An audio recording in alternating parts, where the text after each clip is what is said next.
நாட்டின் ஜனநாயகத்தை பாதுகாக்க காங்கிரஸ் கட்சியிலிருந்து ராகுல் காந்தி விலகுவாரா?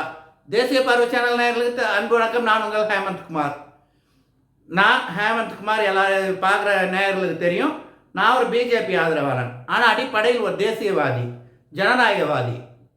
அப்படி இருக்கும்போது நான் ஏன் பிஜேபி ஆதரவாளனாக மாறினேன்னா, காங்கிரஸ் கட்சி எந்த காலத்துலையும் இப்போ சமீபமாக தன்னை ஒரு தேசிய கட்சியாக காண்பித்து கொண்டதில்லை. மாநில கட்சியாக ஒவ்வொரு மாநிலத்துக்கு மாநிலம் வித்தியாசமாக வேறு மாதிரி போயின்னு இருக்கு. அங்கே ஸ்டேட் லீடர்ஸுக்கும் மரியாதை இல்லை, சென்ட்ரலில் யாருக்குமே அங்கே மரியாதை இல்லை. ஒரே ஒரு ஃபேமிலி தான் அது சோனியா குடும்பம்.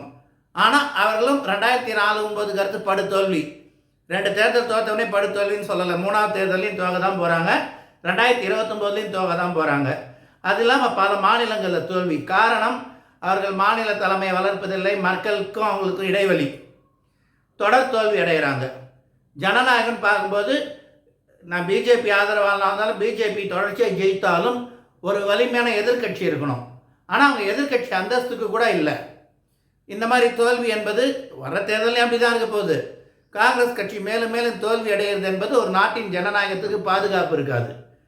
அதனால் ஒரு நல்ல வலிமையான எதிர்கட்சி இருக்கணும்னு நாங்கள் விரும்புகிறோம். அது ஆம் ஆத்மி வளர்ந்து வருது. பட் அதே ஊழல் முறைகேடு, இப்போ அரவிந்த் கெஜ்ரிவால் பிஏவால் அவங்க சொந்த கட்சி பெண் எம்பி தாக்கப்பட்டது, பல விஷயங்கள் சர்ச்சையில் இருக்குது. மீதி எல்லாம் ரீஜனல் பார்ட்டிஸ் தான்.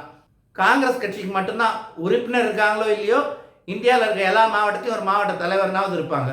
அப்படி இருக்கும்போது அது தேசிய கட்சி அந்தஸ்தே இழந்துடுமோன்னு பயமாக இருக்குது தொடர் தோல்விகளால். அந்தளவுக்கு தோல்வி மேல் தோல்வி.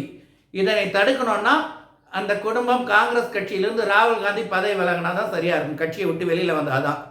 அதனால தான் அவர் திடீர்னு தலைவராக வருவார், ரிசைன் பண்ணுவார், அவங்க அம்மா தலைவராக வருவாங்க, ராஜினாமா பண்ணுவாங்க, திரும்ப அவர் வருவார், ராஜினாமா பண்ணுவார், அப்புறம் வெற்றிட இருக்கும், அப்புறம் யாராவது ஒருத்தரை போடுவாங்க. ஆனால் அதிகாரம்லாம் எப்படி இருப்பாங்க, பேக் சீட் டிரைவிங்.